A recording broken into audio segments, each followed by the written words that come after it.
Assalamualaikum warahmatullahi wabarakatuh. Nama saya Novi Anggraini, NIM 2018-03029. Jadi di video kali ini aku bakal ngejelasin tentang resiko operasional.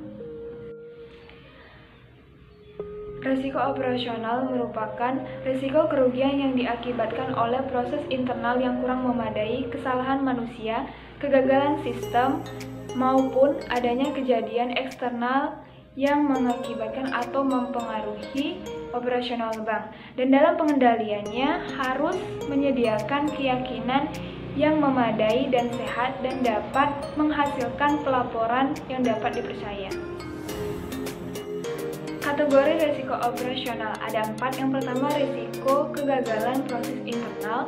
Resiko ini terjadi dalam internal perusahaan dan diakibatkan oleh salah prosedur dalam pengelolaannya. Yang kedua, resiko kegagalan mengelola sumber daya manusia. Resiko ini diakibatkan oleh kelalaian sumber daya manusia, baik disengaja maupun tidak disengaja. Yang ketiga, resiko sistem. Resiko sistem ini diakibatkan oleh kesalahan sistem teknologi yang belum teruji. Dan yang terakhir, resiko eksternal. Resiko ini di luar kendali perusahaan atau resiko ini bisa dapat kapan saja terjadi. Identifikasi resiko operasional ada 4. Yang pertama, identifikasi dan pengukuran resiko operasional.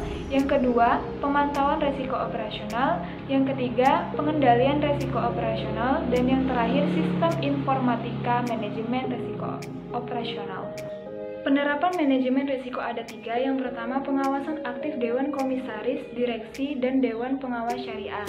Dewan Komisaris dan Direksi bertanggung jawab mengembangkan budaya organisasi yang sadar terhadap risiko operasional.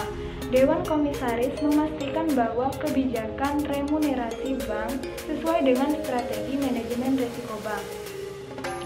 Direksi bank menciptakan kultur pengungkapan secara objektif.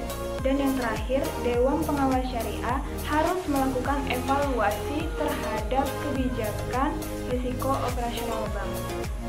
Yang kedua, sumber daya insani. Bank syariah harus memiliki kode etik yang berlaku untuk semua pegawai. Bank syariah juga harus menetapkan sanksi yang konsisten terhadap semua pegawai yang melakukan penyimpangan. Yang ketiga, ada organisasi manajemen risiko operasional meliputi unit bisnis, unit independen, dan unit pendukung. Pengendalian internal merupakan pengendalian manajemen yang mencakup lingkungan pengendalian, kegiatan pengendalian, informasi, pemantauan, dan penilaian risiko. Pengendalian internal ini sangatlah penting karena untuk menjaga aset perusahaan dan mencegah terjadinya kecurangan yang disengaja oleh pihak tertentu. Sistem pengendalian internal meliputi 3 hal. Yang pertama, pengendalian risiko operasional harus dilakukan secara konsisten. Yang kedua, dalam penerapan pengendalian risiko operasional, bank syariah dapat mengembangkan program untuk memitigasi risiko operasional. Yang ketiga, ketika bank melakukan pengembangan proses IT, maka bank syariah harus memastikan tingkat keamanan pada pemrosesan data elektronik. Strategi anti-fraud ada 3 sebagai berikut. Yang pertama, pengawasan aktif manajemen. Yang kedua, struktur organisasi dan pertanggungjawaban. Yang ketiga, pengendalian dan pemantauan. Oke semuanya, jadi itulah video yang bisa saya sampaikan. Semoga bermanfaat. Terima kasih. Wassalamualaikum warahmatullahi wabarakatuh.